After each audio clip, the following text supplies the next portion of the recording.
والسلام علیکم ورحمۃ اللہ وبرکاتہ۔ اس خطیب کی موجودگی میں اب میں کیا بولوں جس سے ہم نے کچھ ٹوٹے پھوٹے جملے بولنا سیکھے ہیں، اور اس مرد قلندر کی تربیت نے کچھ ٹوٹے پھوٹے جملے آپ تک پہنچانے کے قابل بنایا ہے۔ اس لیے اب میں حضرت کے سامنے کچھ کہنے کی بجائے میں بھی یہی چاہوں گا کہ ہم اور آپ ایک ایسی سنجیدہ گفتگو سنیں جس کا ایک ایک جملہ زندگی کو بدلنے کے لیے کافی ہو جاتا ہے۔ میں آپ کو بتاؤں، اللہ کے گھر میں کوئی مبالغہ نہیں کرتا۔ کچھ لوگ یہ سوچتے بھی ہوں گے، کچھ لوگ اشارے کنائے میں کہتے بھی ہیں کہ کیا یہ لوگ بھی مبالغہ کی طرف جا رہے ہیں۔ سنی دعوت اسلامی کی خصوصیت ہے، نہ ہم لوگ شخصیت پرست لوگ ہیں اور نہ ہی ہم لوگ معاذ اللہ مبالغہ پرور اور مبالغہ آرا لوگ ہیں، لیکن ہمارے بزرگوں کا طریقہ ہے کہ جس چشمے سے پانی پیتے ہیں اس کا اظہار برملا کرتے ہیں، کرنا بھی چاہیے۔ میں آپ سے کہتا ہوں، اللہ کے گھر میں میری کوشش یہ رہتی ہے کہ میں اکثر حضرت کے ساتھ سفر میں رہوں۔ اس کی وجہ یہ ہے کہ بہت پڑھا لکھا تو نہیں ہوں، لیکن کئی کتابیں پڑھنے کے بعد، کئی صفحات پڑھنے کے بعد ہمیں وہ چیزیں کبھی کبھی نہیں مل پاتی جو حضرت کے ساتھ ایک سفر میں کبھی ہمیں مل جاتی ہے۔ یقین جانیں، ادب رسول سے لے کر ادب آل رسول تک، اور ادب آل رسول سے لے کر عقیدت اصحاب رسول تک آپ محفل میں دیکھیں گے۔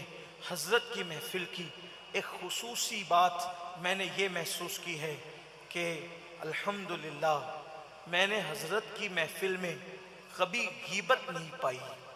کسی نے غیبت شروع کی، حضرت نے فوراً فرما دیا کہ چھوڑو یار۔ اور ایک بات آپ سے کہوں، ایسے لوگ قسمت سے نظر آتے ہیں۔ ہم تو تنہائیاں بھی جانتے ہیں، بلکہ میں تو یہ بھی کہتا ہوں، مجھے کہنا نہیں چاہیے لیکن کہتا ہوں کہ میں نے تو حضرت کو مدینہ منورہ میں بھی دیکھا، مکہ شریف میں، بغداد شریف میں، اجمیر شریف میں، کربلا شریف میں، نجف اشرف میں، حضرت کے بیڈ روم تک میں گیا، لیکن میں نے جو ہے وہ جیسے ظاہر میں پایا ویسے ہی باطن میں بھی پایا۔ ایک بات میں آپ کو سے عرض کروں کہ ایک مرتبہ مدینہ منورہ میں ہم لوگ موجود تھے، کہیں حاضری اللہ نے عطا کی، میرے اللہ کا کرم ہے، لیکن حالانکہ حضرت مجھے ان باتوں کو کہنے سے منع بھی کرتے ہیں، لیکن میں آپ سے کہتا ہوں شکر کے طور پہ، کیونکہ ہماری قوم کا حال یہ ہے، جیتے جی قدر نہیں کرتے، مرنے کے بعد پھر بہت بڑے بڑے ٹائٹل لگاتے ہیں، آنسو بہاتے ہیں، یہی کرتے ہیں، لیکن ایسی شخصیتوں کی ہمیں قدر کرنا چاہیے۔ حضرت نے اس دن مجھ سے فرمایا، جب مواج اقدس میں حاضری سے نکلے تو شاید حضرت کو یاد ہوگا، حضرت فرماتے ہیں کہ باپو، میں مواج اقدس میں جب آتا ہوں اپنا اور اپنے دوستوں کا سلام پیش کرتا ہوں تو میں اپنے ان سنی علماء کا سلام بھی نام بنام حضور کی بارگاہ میں پیش کرتا ہوں جو میری مخالفت کرتے ہیں تقریروں میں، ان کا نام بھی آپ یاد رکھیے۔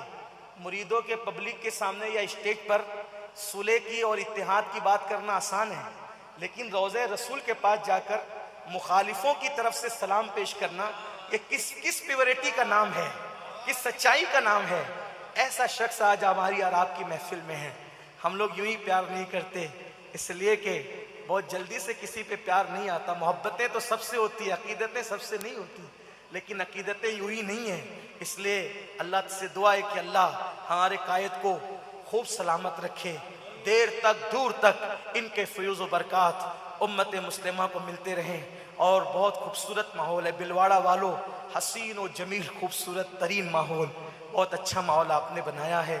بس میری گزارش ہے، ابھی تک آپ نے مجھ سے سن لیا ٹوٹے پھوٹے جملے ٹوٹے پھوٹے ماحول میں، لیکن بہترین تقریر، نفیس تقریر، سنجیدہ تقریر کے لیے سنجیدہ ماحول چاہیے۔ بھائی جیسا جو ہے وہ مظروف ہوگا ویسا ظرف بھی چاہیے، آسان زبان میں کہ چیز جیسی ہوگی رکھنے کی چیز بھی اس کے لیے ویسی ہی چاہیے، ہے نا۔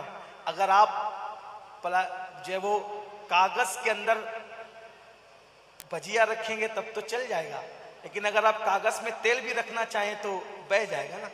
تو وہی چیز جیسی ہوگی ویسی اس کو کور کرنے کے لیے چاہیے۔